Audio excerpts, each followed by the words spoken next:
harus meninggalkan pasangan Anda, ayah bunda Anda, adik kakak Anda, anak-anak Anda, untuk berjuang fisabilillah berbulan-bulan. Apakah Anda sanggup? Belum lagi ketika seorang mujahid keluar fisabilillah, dia mengeluarkan dana yang tidak sedikit. Dia menyiapkan sendiri perbekalannya untuk berjihad di jalan Allah. Pertanyaannya, apakah Anda sanggup melakukan itu berbulan-bulan? Bahkan dalam konteks perjalanan jihad, Anda boleh jadi tidak mendapatkan fasilitas. Ada siang malam dalam keletihan, dalam kepayahan. Apakah Anda sanggup melakukan itu siang malam berbulan-bulan? Kita saja ketika bekerja 8 jam. Dan itu pun tidak pun 8 jam boleh jadi. Tapi seorang mujahid siang malamnya, dia ada dalam kepayahan, keletihan, situasi yang tidak menentu. Bagaimana pikirannya, bagaimana emosinya, jiwanya mendapatkan tempaan dan terpaan yang luar biasa.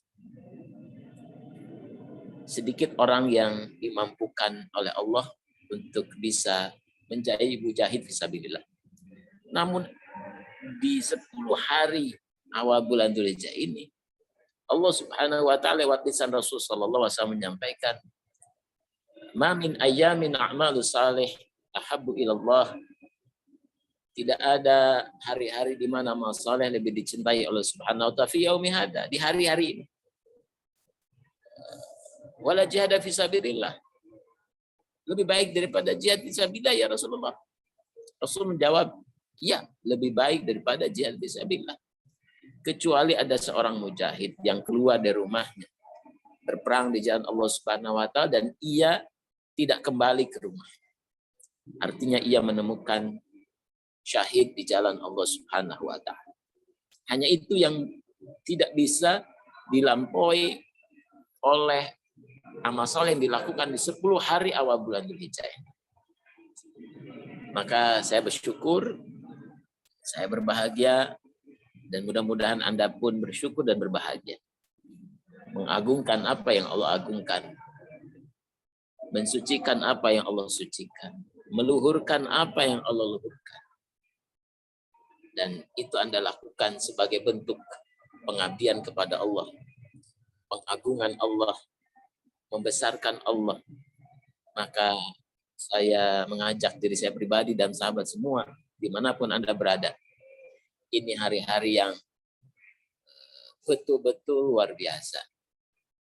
Maka sahabat semua yang dirahmati Allah Subhanahu wa taala, pertontonkan amal saleh Anda di 10 hari awal bulan Dzulhijjah. Kalau Anda dimampukan untuk bersalawat, bersalawatlah sebanyak-banyak yang Anda bisa. Kalau Anda memampukan diri untuk bisa, katakanlah punya amal soleh, merawat tanaman karena pengagungan kepada hari-hari di awal bulan Dzulhijjah ini. Kalau Anda suka berzikir, berzikirlah ditambah zikirnya. Kalau Anda suka membaca Quran, baca Quranlah lebih banyak. Kalau Anda dimampukan untuk memperbanyak rakaat, perbanyaklah rakaat salat. Kalau Anda dimampukan rezeki untuk mentraktir teman, traktirlah teman Anda. Jadi pertontonkan amal saleh. Kalau Anda memampukan untuk bersedekah, berwakaf, bersedekah wakaflah di 10 hari di awal bulan Dzulhijjah ini. Kalau Anda memampukan diri untuk membahagiakan orang tua, bahagiakan orang tua di tanggal 1/10 ini karena keagungan, kebesaran, keistimewaan hari-hari yang dicintai Allah Subhanahu wa taala. Kalau Anda memiliki pasangan, katakan kepada pasangan hidup Anda, apa yang ia sukai, maka Anda lakukan. Apa yang ia cintai, maka Anda lakukan. Bahagiakan pasangan hidup Anda. Bahagiakan anak-anak Anda. Ini hari di mana Allah menyaksikan amal soleh yang kita lakukan. Dan saya berbahagia, Anda berbahagia, kita semua berbahagia di 10 hari awal bulan Dzulhijjah. Bayangkan posisinya. kita berada di 3 bulan haram. Dzulqa'dah, Dzulhijjah, dan Muharram. 30 hari, 30 hari, 30 hari, 90 hari. Di tengah-tengahnya ada 1 sampai 10 Dzulhijjah, hari-hari di mana amal saleh dicintai oleh Allah Subhanahu wa taala. Maka sebagian mufasir menyampaikan tafsir surat Al-Fajr. Surat ke-89. A'udzubillahi minasyaitonir rajim. Bismillahirrahmanirrahim. Wal fajri, demi waktu fajar, walayalin ashr, demi malam yang 10. Sebagian mufasir menyampaikan malam yang 10 itu adalah 10 hari awal bulan Dzulhijjah, yaitu hari di mana kita sedang berada di dalamnya. Maka Rasulullah SAW menyampaikan, perbanyak zikir di hari ini. Apa zikirnya? Perbanyak tasbih, perbanyak tahmid, perbanyak tahlil, perbanyak takbir. Maka seorang sahabat Abu Hurairah datang ke pasar, sengaja datang ke pasar. Untuk apa? Beliau berzikir dengan keras. Subhanallah, walhamdulillah, wala ilaha illallah akbar. Untuk mengingatkan orang-orang di sekelilingnya, untuk mengingatkan umat bahwa sekarang ada di dalam 10 hari awal bulan Dzulhijjah. Maka bagi Anda yang memiliki keluarga, ajak keluarga Anda untuk berzikir subhanallah, walhamdulillah, wala ilaha illallah, wallahu akbar. Ribuan kali, tak terhitung. Ada berzikir subhanallah, walhamdulillah, wala ilaha illallah akbar. Dalam duduk Anda, dalam diam Anda, dalam berbaring Anda ajak istri Anda ajak suami Anda ajak anak Anda ajak siapapun untuk berzikir kepada Allah subhanallah, walhamdulillah, wala ilaha illallah. Juga di 10 hari awal bulan Dzulhijjah ini Anda berdoa kepada Allah supaya Allah memberikan kepada Anda amal unggulan, amal yang istiqomah. Sebagaimana doa yang indah yang diajarkan Rasul sallallahu alaihi wasallam kepada Sayyidatina Aisyah radhiyallahu anha. Apa bunyi doanya? Allahumma inna nas'aluka hubbaka. Ya Allah, aku memohon kepadamu cintamu. Wa hubba ma yuhibbuk, dan cinta orang-orang yang mencintaimu. Wal amalul ladzi yuballighuna ila hubbak, dan amal yang mengantarkan kami untuk sampai kepada cintamu, dan jadikan cinta kami kepadamu jauh lebih kami sukai dibandingkan air ketika kami sedang kehausan. Masya Allah, ini doa yang teramat indah untuk dilewatkan. Maka berdoalah kepada Allah di tanggal 1 sampai 10 ini, memohon cinta kepada Allah. Ya Allah, aku memohon cintamu dan cinta orang-orang yang mencintai, dan amal yang mengantarkan kami kepada cintamu, dan jadikanlah kecintaan kami kepadamu lebih kami cintai dari apapun saja. Walladzina amanu asyaddu hubbalillah, dan orang-orang beriman itu teramat sangat mencintai Allah Subhanahu wa taala. Ketika orang teramat sangat mencintai Allah Subhanahu wa taala, maka ia tidak mungkin berbuat zalim kepada makhluk Allah yang lain. Dia menghindari perbuatan zalim kepada dirinya sendiri karena hatinya sudah dipenuhi oleh cinta. Jiwanya sudah dipenuhi oleh cinta. Pikirannya sudah dipenuhi oleh cinta. Perasaannya sudah dipenuhi oleh cinta. Sikapnya sudah dipenuhi oleh cinta. Perbuatannya sudah dipenuhi oleh cinta. Kata-katanya sudah dipenuhi oleh cinta. Masya Allah. Dan sesungguhnya seseorang akan bersama dengan orang yang ia cintai selalu dan selamanya. Maka sahabat semua yang dirahmati Allah Subhanahu wa taala, inilah hari-hari yang Masya Allah, mudah-mudahan kita semua dimudahkan untuk menemukan amal terbaik kita, menemukan amal istimewa kita, menemukan keistiqomahan untuk beramal di jalan Allah Subhanahu wa taala. Sahabat semua yang dirahmati Allah Subhanahu wa taala, di media sosial kembali viral berita tentang perceraian dan juga perselingkuhan. Perceraian dan perselingkuhan. Kira-kira dibahas atau tidak nih tadian nih terkait perspektif perselingkuhan dan perceraian? Boleh Ustaz. Sahabat semua yang dirahmati Allah Subhanahu wa taala,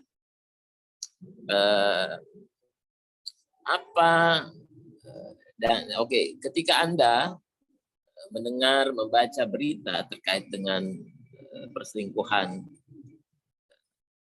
artis, ya, perempuan yang sama-sama sudah memiliki istri dan memiliki suami, juga perceraian yang terjadi pada seorang tokoh muda, tokoh entrepreneur yang bercerai 2 hari yang lalu. Saya ingin menyampaikan kepada kita semua. Pertama, sebelum itu saya ingin sampaikan bahwa ketika Anda membaca berita itu, ketika Anda melihat komentar-komentar dalam postingan-postingan di sosial media, atau Anda ikut berkomentar di postingan sosial media, maka itulah saat Anda untuk melihat diri Anda bercermin terkait dengan bagaimana pikiran Anda terkait dengan itu, bagaimana perasaan Anda terkait dengan itu, bagaimana hawa nafsu Anda mengomentari itu, bagaimana kolbu Anda mengomentari itu, bagaimana mindset Anda, ilmu Anda mengomentari itu. Jadi, jadikan berita itu, yang Anda saksikan itu, sebagai sarana yang efektif buat menguak, buat melihat diri kita yang sebenarnya. Wa fi anfusikum afala tubsirun. Dan pada jiwamu sendiri hendaklah engkau melihatnya. Jadi momentum-momentum viral seorang tokoh yang berselingkuh, yang bercerai, yang membuat seseorang terkaget-kaget, yang membuat seorang terbelalak, itu harus menjadikan Anda makin mengenal diri Anda. Anda makin mengenal siapa diri Anda. Itu yang paling penting. Itu yang paling penting. Itu yang akan menjadi bekal utama ketika sahabat semua mengarungi rumah tangga atau sekarang sedang mengarungi rumah tangga. Itu hal yang pertama yang ingin saya sampaikan. Yang kedua adalah ketahuilah bahwa ketika seorang perempuan dan seorang laki-laki tertakdir untuk bertemu menjadi pasangan suami istri, hakul yakin dia adalah pasangan yang Allah izinkan dan Allah ridhoi pertemuan mereka itu. Itu yang pertama. Mereka diberikan amanah untuk menjaga itu sampai akhir hayat mereka. Dan ini amanah yang berat. Saya sampaikan, ini amanah yang berat. Sekali lagi saya sampaikan, ini amanah yang berat. Anda sedang berakad dengan amanah yang Allah berikan kepada Anda. Wahai laki-laki, wahai perempuan. Maka ketika Anda memandang istri Anda, ketika Anda memandang suami Anda, maka yang Anda pandang adalah Allah memberikan amanah itu kepada Anda untuk Anda jaga sampai akhir hidup Anda. Kenapa itu menjadi amanah? Karena di dalam rumah tangga yang dijalani akan ada konflik, akan ada ujian, akan ada badai, akan ada banyak hal yang membuat pikiran Anda terganggu, tertantang, perasaan Anda teraduk-aduk, jiwa Anda naik turun, dada Anda berdebar, hati Anda kembang kempis. Karena itulah makna sakinah. Itulah makna sakinah yang sudah kita jelaskan dalam forum Nuwaitu Sakinah. Ingat bahwa yang dimaksud sakinah adalah ketenangan setelah ada gejolak. Dan Anda menyadari gejolak itu pasti ada. Dan Allah berikan ujian itu, gejolak itu, mesti sesuai dengan kemampuan Anda untuk menyelesaikannya. La yukallifullahu nafsan illa wus'aha. Prinsipnya adalah Allah memberikan amanah itu kepada Anda dan tidak Anda lepaskan. Maka oleh karena itu Rasulullah SAW mengatakan abghadul halal ilallah talaq. Sesuatu yang halal dan dimurkai Allah Subhanahu wa taala, dibenci Allah Subhanahu wa taala adalah perceraian. Bahkan ada surat khusus yang bernama at-talaq, surat perceraian. Sedemikian Allah Subhanahu wa taala mewanti-wanti perkara ini. Karena ini perkara yang berat. Dan ketahuilah, yang ketiga, ketahuilah bahwa musuh utama Anda, musuh utama seorang suami, musuh utama seorang istri, musuh utama setiap manusia adalah iblis dan bala tentaranya. Dan apa satu keberhasilan terbesar, prestasi terbesar iblis, kesuksesan terbesar iblis, kesuksesan terbesar iblis, prestasi terbesar iblis adalah ketika mereka mampu memutuskan apa yang sudah Allah sambungkan, melepaskan apa yang sudah Allah ikat, yaitu akdun nikah, pernikahan. Siapa yang bergembira, yang berbahagia, yang sangat happy ketika ada pasangan yang bercerai, yang paling bergembira dialah iblis. Yang paling gembira dialah syaitan. Dan iblis memberikan hadiah terbesar kepada orang, kepada bala tentara syaitan yang menggoda sampai seseorang bercerai, kedudukan paling dekat di singgasana iblis. Maka jangan Anda membuat iblis dan setan berbahagia. Yang ketiga. Yang keempat, sahabat semua yang dirahmati Allah Subhanahu wa taala, Anda mesti mengetahui bahwa hal yang paling menjadikan seseorang terjerumus kepada perselingkuhan, ketertarikan, baik seorang laki-laki kepada perempuan, baik seorang perempuan kepada laki-laki, adalah dia dikuasai oleh hawa nafsunya. Ingat, ia dikuasai oleh hawa nafsunya.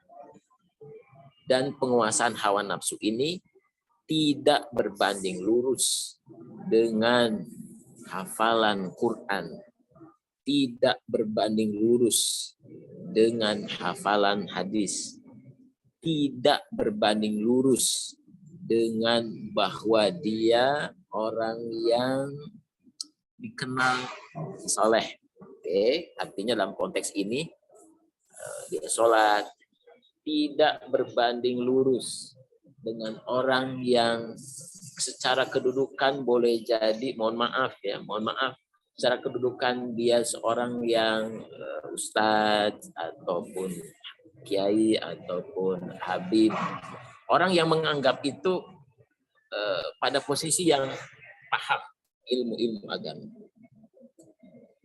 tidak berbanding lurus dengan pameran kemesraan di sosmed mereka. Oh, ini akur, ini enggak. Yang hanya bisa mengetahui kuasa hawa nafsu atas seseorang adalah dirinya sendiri. Maka oleh karena itu sahabat semua, belajarlah untuk terus-menerus mengenali hawa nafsu Anda. Belajarlah untuk terus-menerus mengenali ego Anda. Karena ia adalah musuh utama pada diri manusia. Yang menjadi bagian dari diri kita. Selamanya, selama kita hidup. Karena memang Allah berikan itu untuk membersamai Anda mengarungi kehidupan di dunia ini. Dan dia akan hilang ketika Anda meninggalkan dunia ini. Maka tidaklah ada hal yang paling berbahaya bagi manusia kecuali ego hawa nafsunya. Afa'araita man ittakhadha hawahu ilahu. Perhatikanlah mereka yang menjadikan ego hawa nafsunya menjadi Tuhan. Ini yang perlu Anda waspadai. Dan ini yang menjadikan seseorang terjerumus kepada tadi peristiwa perselingkuhan atau peristiwa perceraian. Mudah-mudahan Anda semua diberikan kekuatan untuk bisa mengenali betul ego hawa nafsu Anda. Yang tujuan utamanya adalah pelampiasan terhadap keinginan-keinginannya. Pemuasan terhadap kehendak-kehendak. Maka ketika seseorang betul-betul ingin menjadikan pemuasan terhadap hawa nafsunya, maka pastikan apa yang disampaikan oleh sabda Rasul Shallallahu Alaihi Wasallam. Apa itu? La yu'minu ahadukum. Tidak beriman salah seorang di antara kalian hatta hawahu, sampai ego hawa nafsunya taba'an lima jitu bih, mengikuti apa yang Allah dan Rasulnya tuntun kepada kehidupan kita. Maka sahabat semua yang dirahmati Allah Subhanahu wa taala, pembelajaran pertemuan kita pada malam hari ini adalah upaya kita untuk bisa meluruskan, mengendalikan ego hawa nafsu kita. Sehingga insya Allah dengan itu maka Anda akan menjadi orang yang Masya Allah bisa menikmati kehidupan ini, baik Anda laki-laki, baik ataupun Anda perempuan. Karena kita semua memiliki ego hawa nafsu masing-masing. Sahabat semua yang dirahmati Allah Subhanahu wa taala, barangkali itu yang bisa saya sampaikan. Kalau ada hal yang ingin didiskusikan atau ditanyakan, tafadhal masykura, kita masih memiliki banyak waktu. Terima kasih. Jazakumullah khairan katsira wal afu minkum. Wabillahi taufiq wa hidayah. Assalamualaikum warahmatullahi wabarakatuh. Waalaikumsalam warahmatullahi wabarakatuh. Jazakumullah Ustaz atas kajian hari ini. Silakan teman-teman apabila ada yang ingin ditanyakan. Saya Teh Dian. Silakan Teh Iis. Bismillahirrahmanirrahim. Assalamualaikum warahmatullahi wabarakatuh. Ustadz izin bertanya. Ustadz terkait hawa nafsu dan fenomena perselingkuhan yang dibahas oleh Ustadz. Saya ingin menanyakan terkait hawa nafsu tersebut. Ustadz tadi menyampaikan bahwa untuk agar kita bisa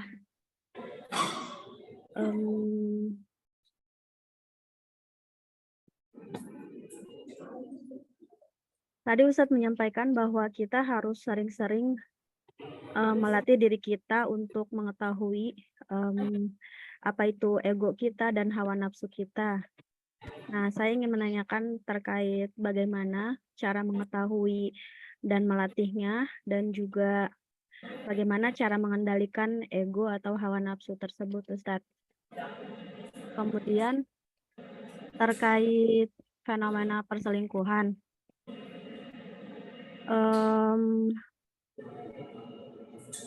terjadi di kehidupan nyata juga bahwa terkadang kan kita tuh sulit untuk menghindari interaksi dengan lawan jenis ya Ustadz, entah itu di pekerjaan atau di lingkungan rutinitas kita sehari-hari.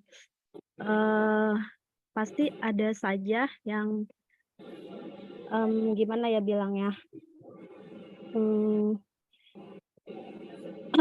seseorang itu misal sudah punya pasangan Ustadz, tetapi dia tuh seperti apa sih, tidak bisa menundukkan pandangannya atau mencoba untuk mencari sesuatu hal yang ada di apa, yang selain istrinya itu Ustadz. Nah itu bagaimana cara kita itu merespon agar bisa menghindari hal tersebut, dan kenapa orang itu bisa seperti itu Ustadz? Terima kasih Ustadz. Assalamualaikum warahmatullahi wabarakatuh. Assalamualaikum warahmatullahi wabarakatuh.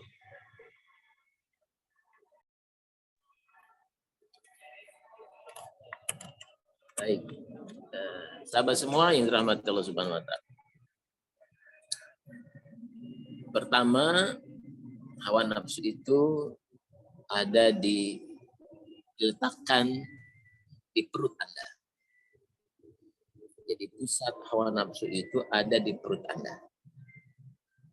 Maka ketika Anda ingin mengendalikan hawa nafsu, Anda mesti menjadi orang yang sering berpuasa dan atau menjadi orang yang suka berlapar-lapar.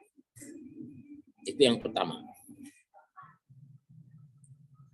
Jadi mulai saat ini Anda berlatih untuk menjadi orang yang senang berlapar-lapar dan atau berpuasa. Kenapa? Karena Anda sedang ingin mengendalikan hawa nafsu Anda. Itu hal yang praktis yang bisa Anda lakukan. Yang kedua, hawa nafsu itu punya karakter dominan. Punya karakter ingin menguasai. Punya karakter instan. Punya karakter ingin segera. Punya karakter untuk menundukkan seseorang dengan maunya, hawa nafsu. Itu karakter. Jadi ketika Anda memiliki itu, ketahuilah, itulah wujud hawa nafsu. Contoh sederhana. Anda tidak mau memberi kepada seseorang ketika ada antri. Maka latih Anda untuk memiliki sikap memberi kepada orang lain. Anda berikan jatah antrian Anda kepada orang lain. Anda berikan hak Anda kepada orang lain. Anda berikan jadi hawa nafsu itu sangat tidak suka ketika Anda merendah hatikan diri Anda. Dia sangat tidak suka. Anda menjadi orang yang bukan apa-apa dan bukan siapa-siapa.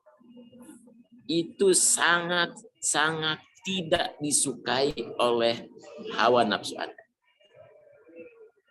Walaupun pada saat yang sama, Anda boleh jadi memiliki uang, Anda memiliki kuasa, Anda memiliki kepintaran, Anda memiliki kelebihan, Anda memiliki keunggulan, Anda senior, dan semua atribut itu sangat berpotensi dikendarai oleh hawa nafsu Anda untuk menguasai diri Anda.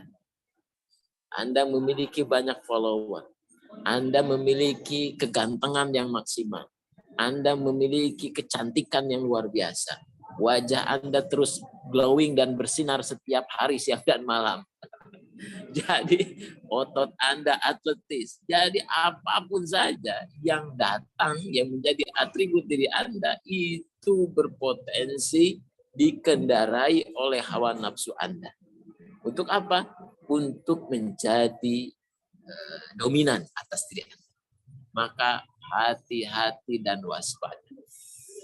Maka ketika Anda bisa menekan itu sampai dia terbenam ke dalam wujud diri Anda, kalau sederhananya seperti orang yang dimasukkan ke dalam kuburan, betul-betul rata dengan tanah, tidak kelihatan lagi jasadnya. Maka kalau itu Anda latih, maka Masya Allah, Allah tolong berikan taufik kepada Anda untuk tidak seperti itu. Yang berikutnya, cara mengetahui hawa nafsu. Yang berikutnya, selalu lihat apa keinginan-keinginan Anda, apa kehendak-kehendak Anda, apa obsesi-obsesi Anda. Tuliskan iya. Kalau Anda punya kehendak, punya keinginan, punya obsesi, tuliskan di buku khusus. Dan Anda tanyakan itu. Apa yang Anda akan rasakan kalau itu tidak terwujud. Dan yang paling sakit adalah ketika Anda berkeinginan, ketika Anda berkehendak, dan keinginan dan kehendak Anda itu terkait dengan orang lain. Itu sesuatu yang paling menyakitkan bagi hawa nafsu. Kalau Anda punya keinginan, kehendak kepada ibu dan bapak Anda, ketika Anda punya keinginan kepada atasan Anda, ketika Anda punya keinginan kepada pasangan Anda, ketika Anda punya keinginan kepada anak-anak Anda, dan pada saat keinginan Anda itu Anda sudah tuliskan, Anda sudah lakukan, bahkan Anda berkorban, berjuang untuk mewujudkan keinginan itu. Sebaliknya, pasangan hidup Anda, bapak, ibu Anda, anak Anda, atasan Anda, teman sejawat Anda, ternyata 180 derajat berbeda dengan apa yang Anda harapkan, apa yang Anda perjuangkan, apa yang ingin Anda wujudkan. Itu sakitnya luar biasa. Misalkan Anda seorang suami, Anda memberi yang terbaik, Anda berjuang yang terbaik untuk pasangan Anda, untuk istri Anda.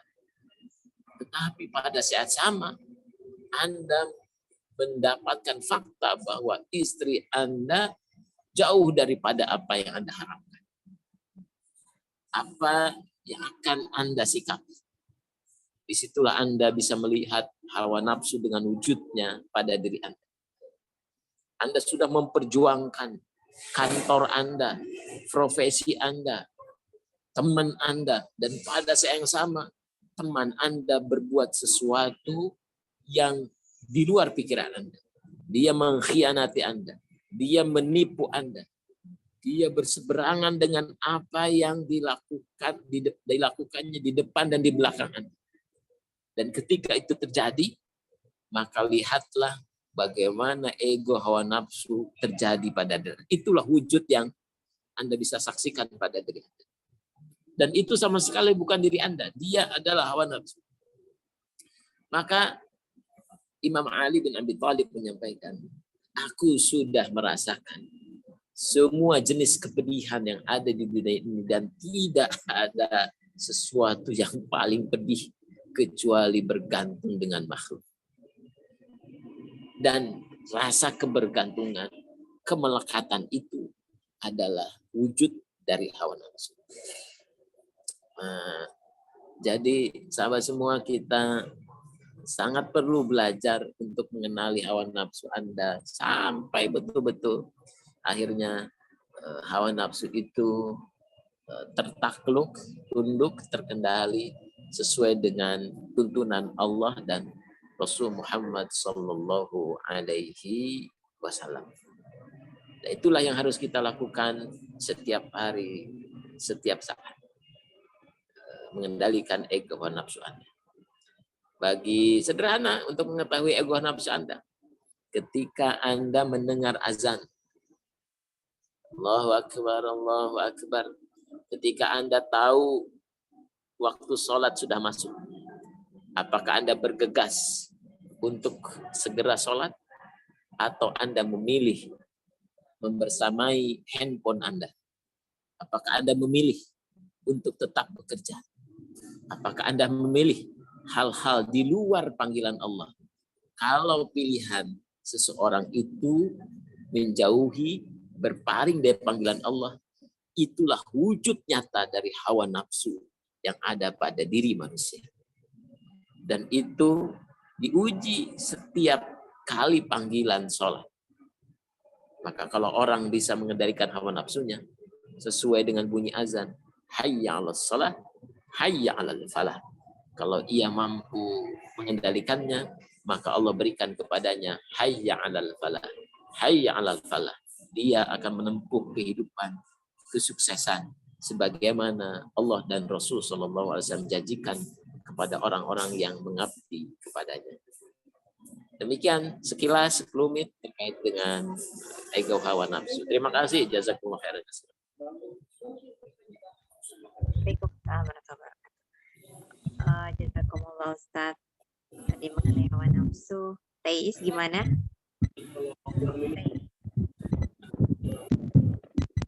Kalau kajian ilmunya sangat luar biasa dari Ustaz Hasan, membuat saya sangat sedih terkait hawa nafsu tersebut. Oh ya, tadi ada juga yang Ustaz belum bahas terkait di lingkungan sekitar kan pasti ada interaksi dengan lawan jenis, dan memang ada fenomena juga yang saya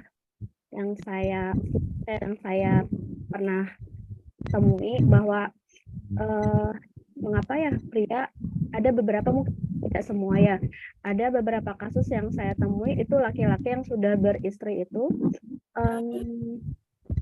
ada itu seperti melihat wanita lain itu lebih tertarik daripada istrinya, tetapi gimana ya cara mengungkapkan kata-katanya yang tepat. Nah, itu kenapa hal itu bisa terjadi dengan si laki-laki tersebut? Apakah dia itu tidak bisa menundukkan pandangannya atau bagaimana? Mengingat dilihat dari segi ilmu agama atau ilmu Al-Quran yang mereka miliki, atau jabatan yang dari kacamata kita sebagai manusia itu terlihat orang baik dan orang soleh, tetapi ada ditemui dan itu nyata itu seperti tidak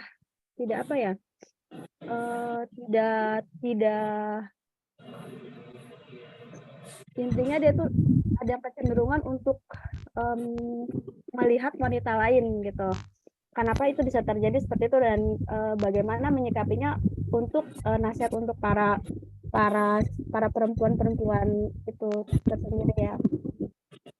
Nah, itu aja sih. Tadian untuk kata-katanya ngejelimet banget sih, saya kurang ahli dalam berkata-kata.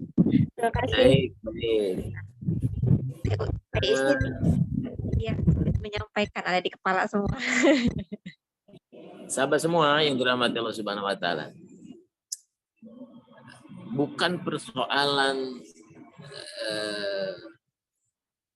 bahwa saya pribadi dekat dengan berinteraksi dengan banyak perempuan, dengan lawan jenis.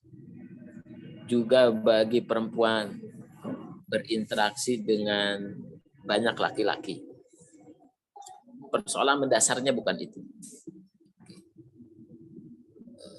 Kalau berbicara syariat, Kalau berbicara syariat, tentu menundukkan pandangan laki-laki kepada perempuan, perempuan kepada laki-laki adalah keutamaan, adalah akhlak yang agung, akhlak yang terhormat, akhlak yang mulia. Ketika kita mampu melakukan itu, menjaga itu, lakukanlah, jagalah. Karena itu adab yang mulia, adab yang terhormat, adab yang luhur. Itu hal yang pertama. Jadi kalau Anda melihat ada seorang laki-laki atau perempuan yang mampu istiqomah dengan adab itu, maka Anda layak untuk kagum. Anda memberikan penghormatan yang tertinggi. Karena itu adab yang mulia. Nah, yang kedua yang ingin saya sampaikan adalah bahwa ketika dari interaksi lingkungan yang katakanlah Anda lakukan di tempat pekerjaan Anda atau dimanapun Anda berada, dengan situasi yang cair, dengan situasi di mana orang-orang belum paham agama, belum mengerti agama, atau imannya lemah, justru pada kondisi itulah hawa nafsu setiap manusia, baik laki-laki atau perempuan, menampakkan wujudnya, wujud aslinya, menampakkan fenomenanya.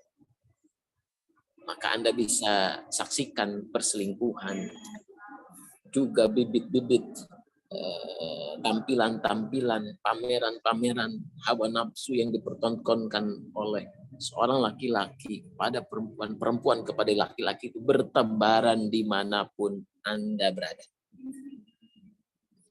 Di sosmed-sosmed, di gadget-gadget, di lingkungan kantor, di lingkungan pertemanan, dimanapun Anda akan bisa saksikan bagaimana hawa nafsu manusia baik pada laki-laki dan perempuan itu muncul dengan berbagai macam ragam. Yang ingin saya sampaikan adalah ketika seseorang menurutkan hawa nafsunya, ketahuilah dia hawa nafsu itu menganggap bahwa perempuan yang ia goda, laki-laki yang ia goda, itu akan memberikan kepuasan kepadanya. Itu akan membahagiakannya. Ketahuilah, ketika dia melakukannya itu, dia akan merasakan boleh jadi kepuasan hawa nafsunya, kebahagiaan hawa nafsunya. Tetapi ketika yang kedua kali, maka kepuasan dan kebahagiaan itu berkurang. Yang ketiga kali makin berkurang. Yang keempat kali makin berkurang. Yang kelima kali makin berkurang.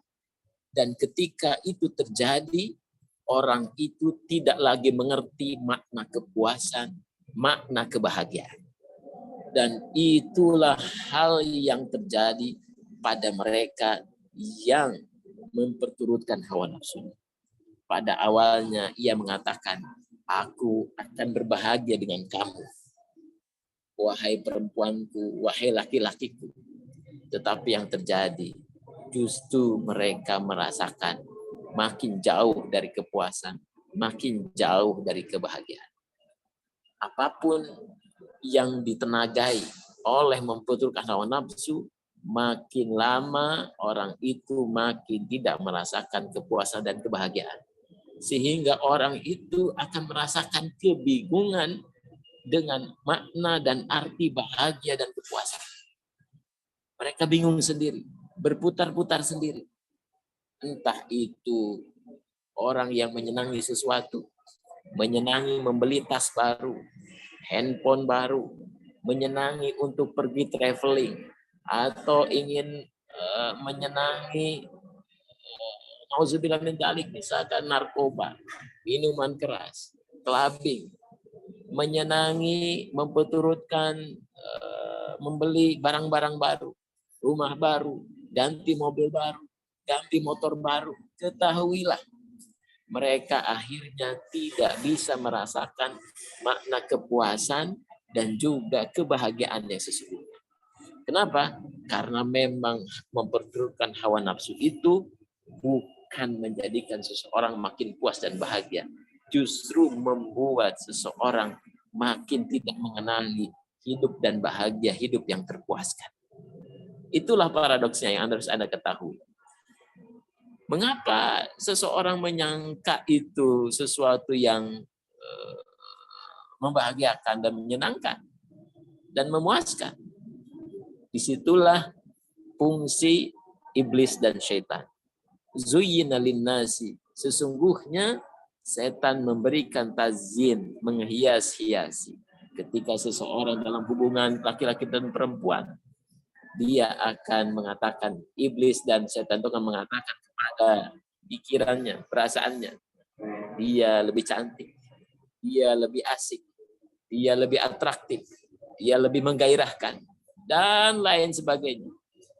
Itu dihasut, didesas-desus, diwaswas, sehingga otomatis ketika hawa nafsunya ditambah dengan bisikan itu, waswas itu datang kepada dirinya terus-menerus setiap hari, maka dia melihat suaminya tidak lagi asik.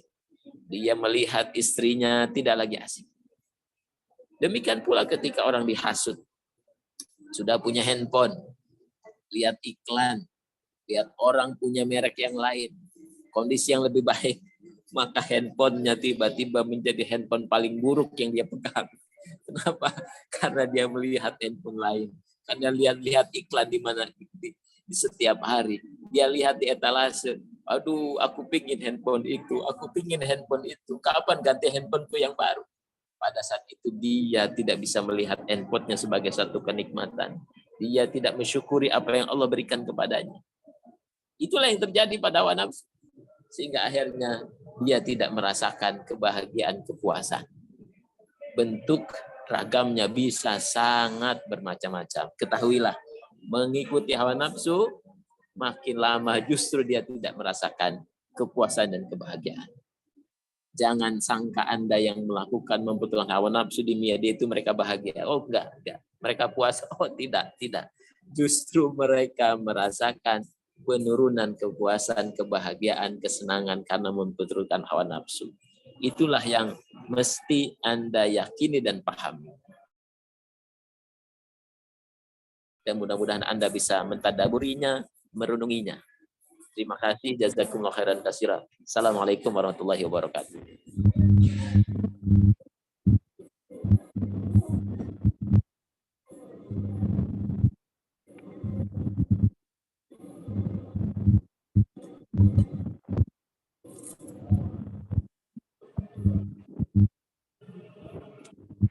Silakan, Tedian ditutup.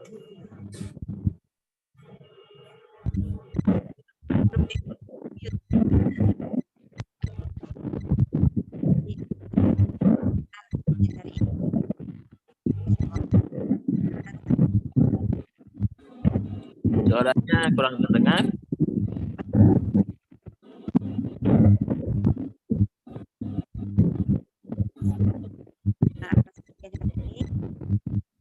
Semoga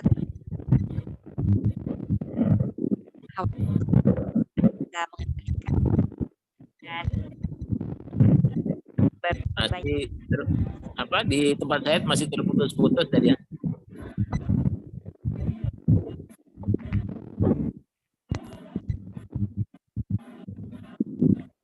akan tutup hari ini.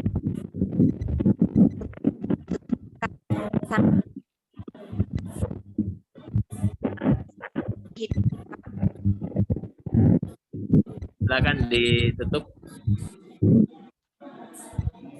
Bersama ini suaranya nggak kedengeran ya? Ya, baru kedengaran nih. Oh, dari tadi saya ngomong kedengeran. Oke, kita foto bersama dulu sebelum tutup ya. Silakan dibuka kameranya.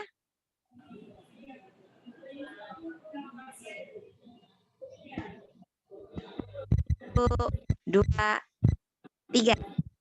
Oke, terima kasih. Dan hari ini dengan bersama membaca hamdalah Alhamdulillahirobbilalamin. Subhanakallahumma wa bihamdika asyhadu an la ilaha illa anta astaghfiruka wa atubu ilaik. Assalamualaikum warahmatullahi wabarakatuh. Kalau kita ketemu. Ya, terima kasih semuanya. Mohon doanya. Sallallahu alaihi wasallam.